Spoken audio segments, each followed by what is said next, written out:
welcome back. Glad you are joining us. We're recording for our final week. We've come to the end of our book, and hopefully you have enjoyed participating with us and sharing this experience in your group, the signs of life. There are certainly a lot of signs. The fact that we are in springtime, and there are great signs of life now that we are beginning to come out of COVID. So I hope you have enjoyed this experience, and we're grateful that you were with us throughout this journey. May you continue to be blessed. Amen. So, we're talking about what? The Rosary. Amen. Little one. So, what did you learn that was new to you in the Rosary experience? I never thought of it as being a chant.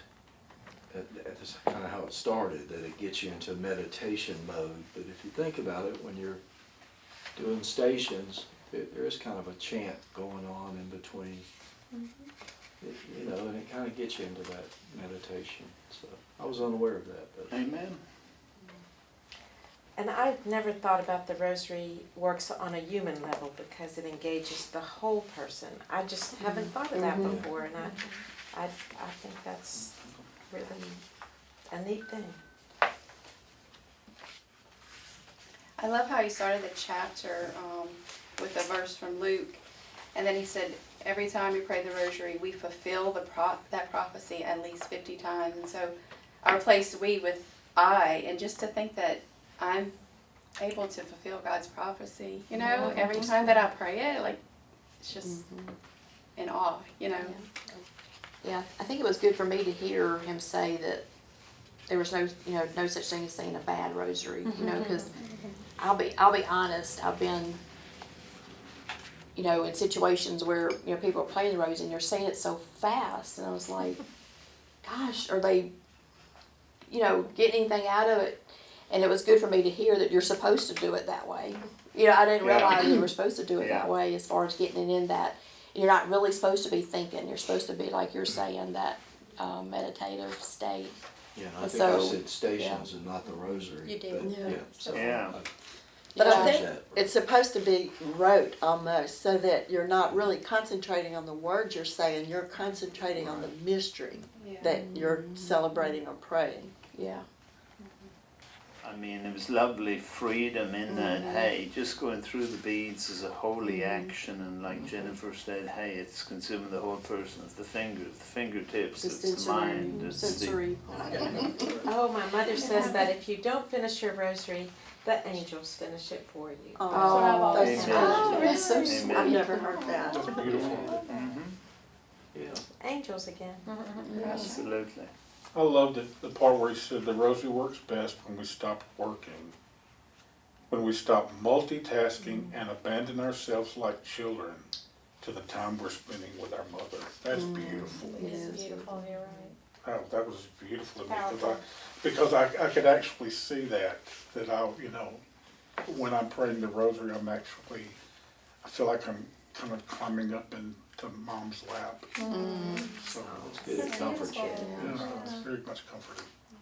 And he mentioned Louis Pasteur, there's a great story about Louis.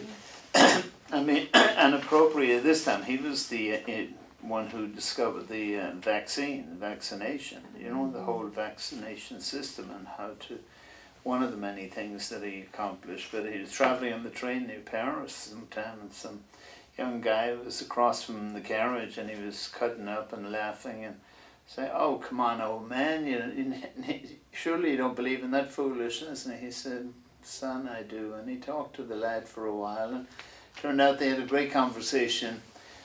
When he's getting off the train, he gives him his card. Louis Pasteur, he said, the young guy told the story later, he said, "Man, that was a shocker, Yeah. somebody who knew so much, because the young guy was telling him, "Wow, man, we know so much and we believe so much and understand so much today." And yet here was this simple, humble man praying the beads as he rocked along on the train, Scapula. What did you find in the whole story about Scapula? It sure was a custom and a tradition that we had, and a blessing, putting it on and being faithful to it, the brown scapula particularly, you know, the picture of Our Lady, you know, a miraculous medal picture, you know. So in 1910, they said you could wear metal scapulars, so this is one. And, you know, it kind of reminds me of St. Patrick's prayer, you know, Christ, I even wrote it down, Christ with me, Christ before me, Christ behind me, Christ in me. Within me. Yeah. That's right. I love the history of it, though. I did not know the history and how it was part of the order's. Yeah. The garment covering, That's the word I was looking for. Yeah, the Garment. full garment cover. And then the lay people were wanting to have that as well. I Right. think that's really good. yeah. And it made great sense, you know, because, man, those monasteries were such holy places, you know, and what happened oftentimes is the monastery came into it, and they have all those beautiful sites, as, who was it, Bishop Sorton said, you know. Hey, they pick those, you go to a place, you know, and you see, man, they picked out that fabulous spot on the mountain, whatever. What happens, the community formed around it. People moved in, began farming, and town built up around it. But the monastery was the place, and people loved to go there and pray because they felt that being close to this, they were being close to something really holy. It was like the people of Israel and going to the temple. Man, what an event it was, you know, but they set everything aside to make that pilgrimage there because the blessings were pouring out. Except we're the lucky ones because we have these kind of books and Sure, we have and engagement. Yeah. awareness, and I think that will help us and help the ones that the people that we influence or that we are called to share life with, to go back to being, you know, to those, like our parents. I mean, if we were traveling on a Sunday, well, we would have found a mass to go to wherever we went, which was kind of a fun thing to go to a different place. So I guess what I am hearing or taking away from this is we have to stand strong. You could hold Yeah. this picture up or Mother Teresa's up. One person can make a difference, and we're learning that again. And I am too. Thank you for inviting me into your group, because it certainly has shed a new perspective on the way I view things, that change can be made a little at a time. You're right. Sure can. Fear's a big thing too. It does freeze you and keeps you from taking action in a lot of things, you know. So I can see that in our faith and in our church family, and it's probably just a lot of people afraid just to speak up. And we're quick to say things start with the family. Oh, the family, you know, we remember the family. Well, we are a family. So things do start with us and with our church family. You know, When you think of fear, I don't know if it's the complete opposite, but it's courage, and the word courage, doesn't it come from the word, you need to help me here, but the heart. And, Absolutely, courage. and I think that can give us hope. and I thought the overarching thing in here is like getting back to our roots, getting back to the way things used to be, kind of, because these are all things that I did as a young Catholic that I was taught, and we've kind of gotten away from some of those things. So it's like getting back in touch with who you really are and what your roots are. Yeah. Well, I think as we've kind of discussed too, you know, the stepping stone to what's next. You know, we don't stop here. Yeah. You know, Yeah. that education, you know, that we've seen a common theme of, you know,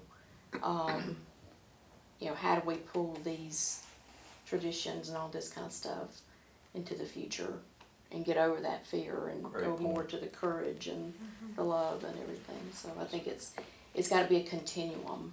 You know. And it's a good point. These are like your, in my life, a tool belt. And these are your tools, and you put them on, and then you go out and build something. So All of these things that we read about and discussed, like, they have sustained me and sustained my faith. You know, like, I think without that, I don't know if I'd be where I am today, because I had that to, you know, fall back on and to know where to get my strength and my courage. If more people understood the beautiful meaning behind, they would want to engage in it, Yeah. you know, more. in Because I Scripture. know, like you're talking about both of y'all tools. Like whenever I get bad news, the first thing I think of is reaching for my rosary and praying a rosary for that intention. Roma too. I think we have to keep being learners, you know, ongoing learning, and you know, That's there's what so a much. true disciple is. A student, a learner, yes. Yeah, that's right. And as a new Catholic, you know, some of these things I've heard about, some of them I had never heard about.